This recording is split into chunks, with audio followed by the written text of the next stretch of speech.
नमस्कार दोस्तों, मेरा नाम है राहुल यादव और आप सभी का स्वागत है इन्वेस्ट राइट की एक नई वीडियो में।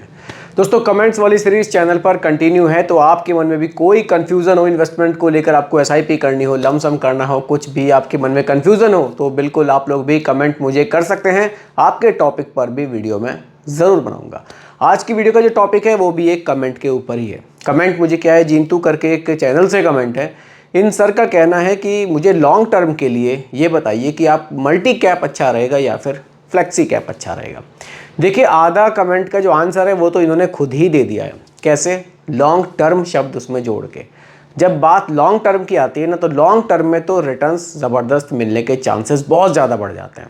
क्योंकि देखिए, मैं भी हमेशा कहता हूँ और आप बाकी भी, अगर आप किसी भी एडवाइज़र से भी आप सलाह लेंगे, वो भी आपको यही कहेंगे कि जब आप म्यूचुअल फंड में निवेश कर रहे हैं, थोड़ा सा लंबे समय के लिए कीजिए, ताकि जो बाजार का उतार चढ़ाव है उसका बहुत ज़्यादा फ़र्क आपके रिटर्न्स पर ना पड़े।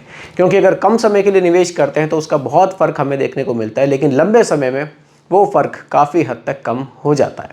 तो फिर भी टॉपिक को पूरी तरह से क्लियर करने की कोशिश करेंगे, समझेंगे कि मल्टी कैप फंड क्या होते हैं और फ्लेक्सी कैप फंड क्या होते हैं। तो चलिए दोस्तों, बिना किसी देरी के वीडियो को जल्दी से अब हम स्टार्ट करते हैं। देखिए, टॉपिक मैंने यहाँ लिख दिया है multi cap versus flexi cap. थोड़ा सा बेसिक समझेंगे तो वीडियो में हम लोग फिर आगे बढ़ेंगे।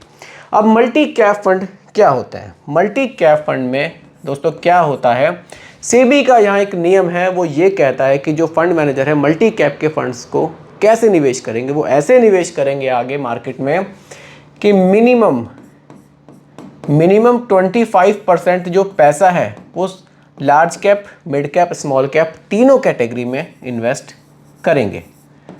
ये लार्ज कैप में भी निवेश करेंगे, ये मिड कैप में भी निवेश करेंगे और ये स्मॉल कैप में भी निवेश करेंगे। कितना कितना? मिनिमम 25-25 तो तीनों कैटेगरी में इनको करना है। बाकी का जो 25 बचेगा वो फंड मैनेजर चाहे तो लार्ज कैप में एलोकेशन बढ़ा लें, चाहे थोड़ा मिड कैप में बढ़ा लें, चाहे थोड़ा स्मॉल कैप में ये बढ़ा सकते हैं, लेकिन मिनिमम 25-25 तीनों कैटेगरी में निवेश करना अनिवार्य है। एक छोटा सा बेसिक मैंने आपको बताया मल्टी कैप फंड का। अब फ्लेक्सी कैप फंड की बात करते हैं।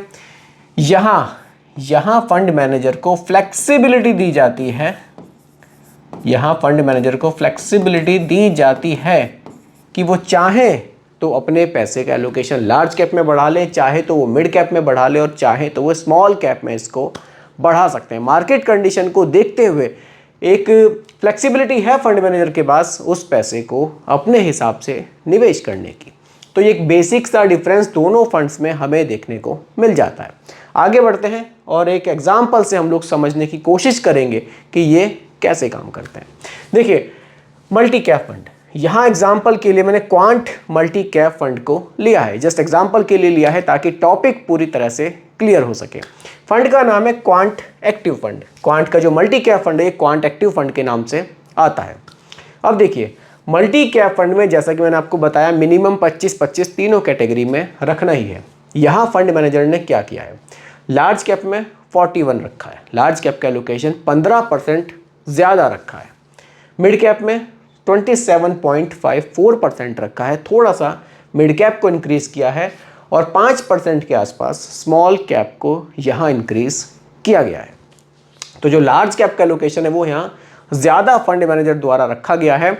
अब लार्ज कैप क्या होते हैं? लार्ज कैप इंडिया की टॉप 100 कंपनीज़ हैं, तो ये बड़ी बड़ी कंपनीज़ में ज़्यादा पैसा निवेश करके रिस्क को थोड़ा सा कम करने की यहाँ कोशिश की गई है। बाकी रिटर्न्स को इंक्रीज़ करने के लिए मिड कैप और स्मॉल कैप में भी अच्छा खासा एलोकेशन देखने को मिल रहा है। तो स्ट्रेटजी फॉलो करते हैं फंड मैनेजर, लार्ज कैप को थोड़ा सा बढ़ा देते हैं ताकि जो रिटर्न्स हैं उनमें थोड़ी सी स्टेबिलिटी यहाँ लाई जा सके। तो ये हो जाता है दोस्तों मल्टी कैप फंड। आगे बढ़ते हैं, फ्लेक्सी कैप फंड। यहाँ भी मैंने क्वांट को ही रखा है, क्वांट फ्लेक्सी कैप फंड, ताकि कंफ्यूजन ना रहे, आपका टॉपिक पूरी तरह से क्लियर हो सके। अभी देखिए, quant flexi cap, flexi cap का जैसा कि मैंने आपको बेसिक स्टार्टिंग में बताया था कि यहाँ फंड मैनेजर के पास फ्लेक्सिबिलिटी है। ज़रूरी नहीं है कि 25-25 ही रखना है, चाहे तो किसी में कितना भी वो रख सकते हैं। एग्जाम्पल आप देख सकते हैं, लार्ज कैप में यहाँ एलोकेशन हमें लगभग 56 तक जा रहा है, 55.92% देखने को मिलता है। यानी कि 50% से भी ज़्यादा पैसा तो हमारा इंडिया की टॉप 100 कंपनीज़ में ही निवेश यहाँ किया जा रहा है। बाकी मिड कैप में 19.2 रखा है और स्मॉल कैप में इन्होंने 17.86% पैसा रखा है। यहाँ फंड मैनेजर अपने हिसाब से डिसीजन लेते हैं। उनको लगता है इन फ्यूचर मुझे स्मॉल कैप में निवेश बढ़ा लेना चाहिए, वो लार्ज कैप को कम करके स्मॉल कैप को बढ़ा देंगे। उनको लगता है कि इस समय मिड कैप को बढ़ाना चाहिए, वो मिड कैप को बढ़ा देंगे। उनको लगता है कि लार्ज कैप को और बढ़ाना चाहिए, वो और भी बढ़ा सकते हैं। लेकिन जैसा कि आपने पिछली स्लाइड में देखा था, यहाँ बाउंडेशन है 25-25 रखना ही है, चाहे मार्केट कंडीशन कुछ भी रहे। तो बेसिक डिफरेंस दोनों फंड्स में हमें ये देखने को मिल जाता है। लेकिन यहाँ बात हुई थी लॉन्ग टर्म की, कि लंबे समय तक अगर हम निवेश करते हैं, लंबी अवधि के लिए निवेश करते हैं, तो किस में रिटर्न्स हमें बेहतर मिलेंगे। और मैंने स्टार्टिंग में ही आपको कहा था कि आधे जो प्रश्न है इनका, उसका जो जवाब है आधा तो पहले ही क्लियर हो चुका है, क्योंकि इन्होंने लंबी अवधि का नाम यहाँ जोड़ दिया है। देखिए रिटर्न्स देख लेते हैं दोनों फंड्स के।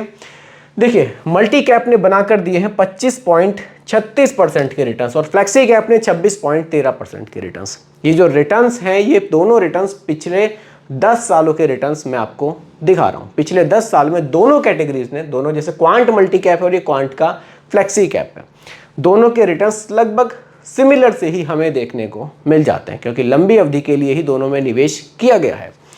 तो दोस्तों अगर आप लंबे समय के लिए निवेश कर रहे हैं ना, तो चाहे आप मल्टी कैप में कर रहे हैं, चाहे आप फ्लेक्सी कैप में कर रहे हैं, दोनों में रिटर्न्स आपको बेहतर मिलने की संभावनाएं बढ़ जाती हैं।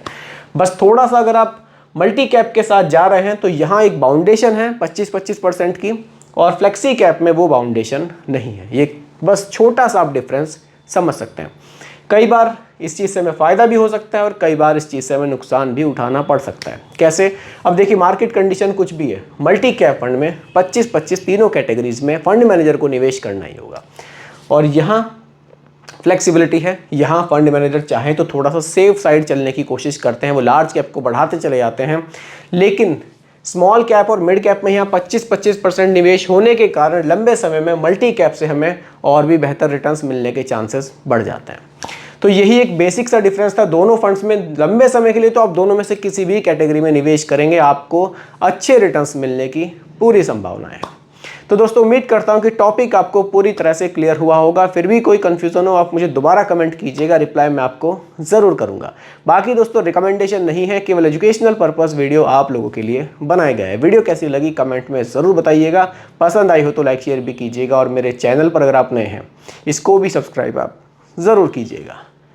नमस्कार।